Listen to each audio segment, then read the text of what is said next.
تو جیسے کہ میں نے آپ کو صبح صبح بھی بتایا کہ آج کا شو ہم نے ڈیڈیکیٹ کیا اپنی بیٹیوں کے نام، جو کہ جب ہمارے گھروں میں آتی ہیں تو رونق وہی لے کر آتی ہیں، اور ان کے دم سے گھر میں رونق ہوتی ہے.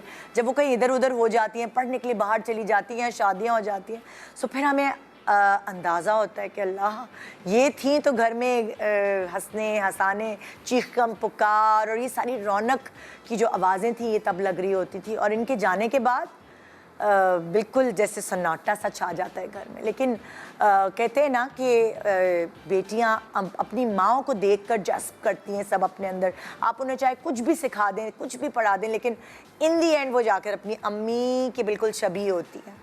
اور یہ بھی کہتے ہیں کہ لڑکی کا رشتہ لینے جاؤ تو سب سے پہلے اس کی ماں کو دیکھو. ایسی بہت ساری باتیں ہم نے سنی ہوئی ہیں. لیکن ہمارے سیلیبریٹیز کیا کہتے ہیں کہ آج کل کی بچیوں کو پالنے کے لیے آپ کو کیا کیا چیزیں ذہن میں رکھنی چاہیے. ہماری ایک طرف بیٹھی ہیں روبینہ اشرف. السلام علیکم. وعلیکم السلام. کیسی ہیں آپ؟ بالکل ٹھیک. اور اس ٹاپک کے اوپر گفتگو کرنے سے مطلب مجھے لگتا ہے آپ سے بہتر کوئی مجھے مل نہیں سکتی تھی ماں. اتنی پریکٹیکل ماں، دین دنیا سب ساتھ لے کے چلنے والی ماں.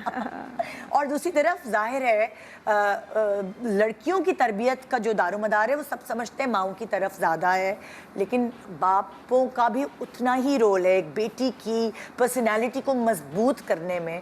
سو ایک طرف ہیں ہمارے سلیم شیخ صاحب. السلام علیکم. وعلیکم السلام. کیسے ہیں آپ؟ شکر اللہ کا. میں سوچ رہا تھا کہ ایک تو تربیت کی بات ہو رہی ہے تو روبینہ تو بڑا فٹ بیٹھتی ہیں اور اچھی اچھی باتیں بتائیں گی. بالکل. تو میں اب دیکھتا ہوں کہ میں بھی باپ ہوں بھائی، لیکن جو آپ باتیں بتائیں گے نا وہ ہمیں نہیں پتا ہوگی، کیونکہ باپ کا دماغ، باپ کی سوچ الگ ہوتی ہے. کے ساتھ بانڈنگ ہے. Exactly, bonding.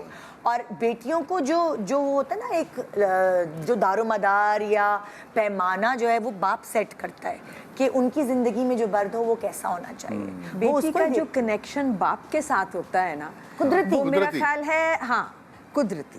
ہاں اس میں کوئی کچھ نہیں کر سکتا. وہ ایک کمال کنیکشن ہے. ہاں، کمال اللہ کی طرف سے ہے. آپ کچھ بھی اس میں کوئی نہیں کرتا، وہ کنیکشن ایسا بنتا ہے. تو وہ ان کے دماغ پہ اتنا گہرا اثر چھوڑتا ہے کہ جب وہ اپنی زندگیوں میں جاتی ہیں اور پھر ایک اور انسان ان کی زندگی میں آتا ہے تو ان کو ان کا کمپیریزن جو ہے نا وہ رہتا ہے اسٹرانگ.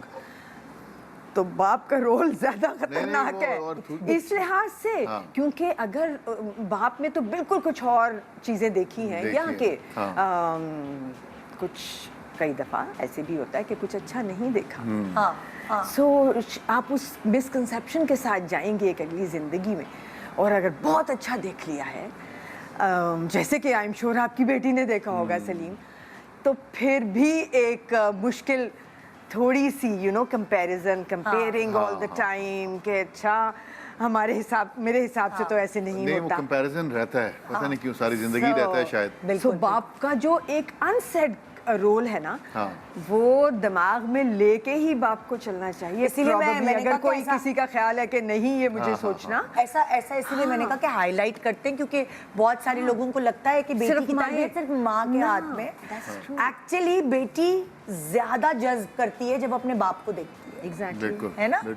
سو ہم بچپن سے شروع کریں گے. جب بچے چھوٹے ہوتے ہیں ایک زمانہ ایسا ہوتا ہے کہ ساری ذمہ داریاں اس وقت اماں کی طرف ہوتی ہیں. باپ کما کے لا رہا ہوتا ہے اور بیٹی کو نا بچوں کو اسپیشلی بڑھتے ہوئے دیکھ رہا ہوتا ہے. اچھا میرے بچے اتنے سائز کے ہو گئے، کون سی کلاس میں پڑھتے ہیں؟ ارے یار یاسر مطلب وہ تو 4th میں ہے، 5th میں نہیں ہے. اچھا میں سمجھا 4th میں. ہاں، باپ اپنی دوسری زندگی میں اتنے مگن ہوتے ہیں کمانے میں اور سارے خرچے پورے کرنے میں کہ وہ کبھی کبھار اس فیز سے تھوڑا سا لیوریج دے دینی چاہیے.